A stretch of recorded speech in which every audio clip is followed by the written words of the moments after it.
Hi guys! Welcome back sa aking YouTube channel. I'm Engineer Prince Ian F. Cruz, your REE board exam buddy, and I'll be your lecturer for today's video. So, last video, diniscuss natin yung angle between two lines. So, ngayon naman, ang i-discuss natin ngayon ay distance between a line and a point. So, halimbawa, meron tayong point, eto, x1, y1, na may coordinate nga siya na x1, y1. And meron tayong line na ito yung kanyang equation. Kailangan naka-general form dito guys, yung line. So, ax plus by plus c is equal to 0. So, para mahanap natin yung distance, wait lang, specify muna natin guys, no, kung anong distance yung tinutukoy. So, eto ba siya? Etong distance ba yan? Marami, di ba? Kung titingnan natin, mas malaki pa yung distance ni 2 kaysa kay distance 1. So, iba-iba pa sila ng length, di ba? Tapos madami. Maraming possible distances na pwedeng i-consider. Iba-iba. Iba pa ng measurements. Pero, by convention guys, pag sinabi nating distance between a line and a point, ang hinahanap natin ay shortest, yung pinakamaiksi. By convention yan. So, paano mangyayari na ang distansya between a line and a point ay pinakamaiksi? Kapag ka perpendicular. Ayan. Ayan na yung pinakamaiksing distance. Ito siya. Pagka perpendicular, yung ating distance doon sa mismong line. Ayan na yung shortest. Pagka kinompare mo yan sa dinrawing natin kanina ng mga distansya, ito na yung pinakamaiksi. So, ito yung formula. Yan na nasa screen. Ayan. So, sa line, yung kailangan nating mahanap, yung A, B, and C. So, kailangan na talaga naka-general form siya. Tapos, sa-substitute lang natin dito. Ayan. Tapos, sa point naman, kailangan natin yung coordinates, x1 and y1. Sa-substitute natin dito. Mahanap natin yung distance. Ayan. So, absolute value. Ayan, kasi distance eh. So, kung concern lang tayo sa mismong distance or magnitude ng distance, lagyan natin ng absolute value. Ganyan lang siya. Ganyan na yung formula mo. Kung gusto mo lang malaman yung magnitude. Pero kung gusto nating malaman yung location ng point, kasi halimbawa, hindi ka mag-graph, tapos gusto mong malaman kung ano yung ibig sabihin ng distance, meron yan, magko-consider tayo ng sign ngayon. So, dito sa denominator, positive, negative, na nakadepende kay B.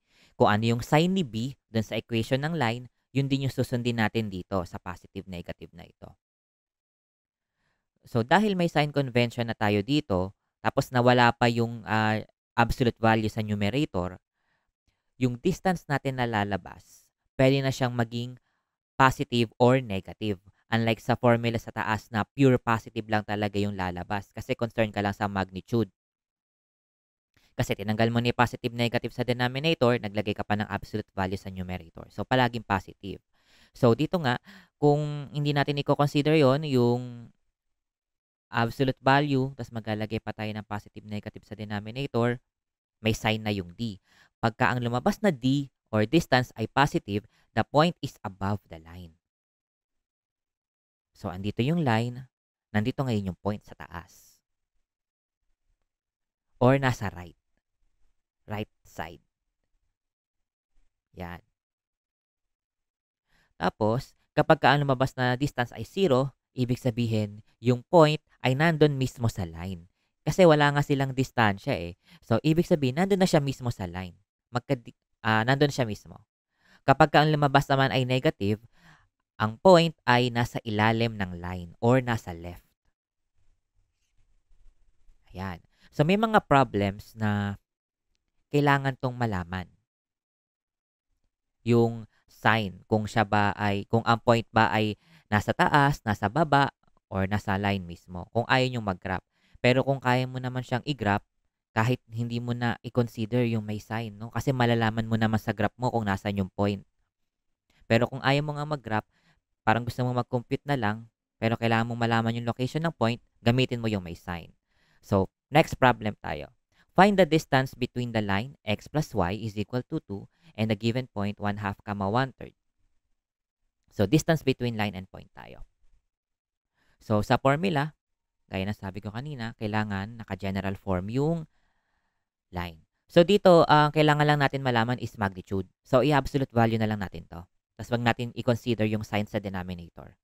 So, general form, kailangan lahat ng non-zero nasa left-hand side ng equation.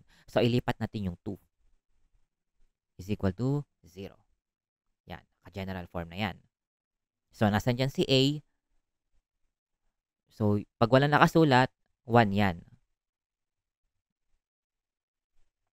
So, si A natin, eto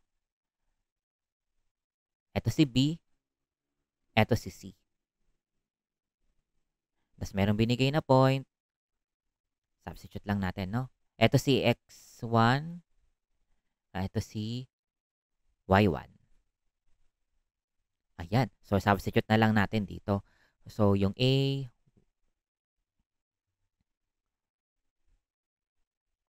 1, tapos si X1, 1/2. Tapos ito, 1 lang ulit. 1/3, tapos negative 2. Tapos 1 squared plus 1 squared.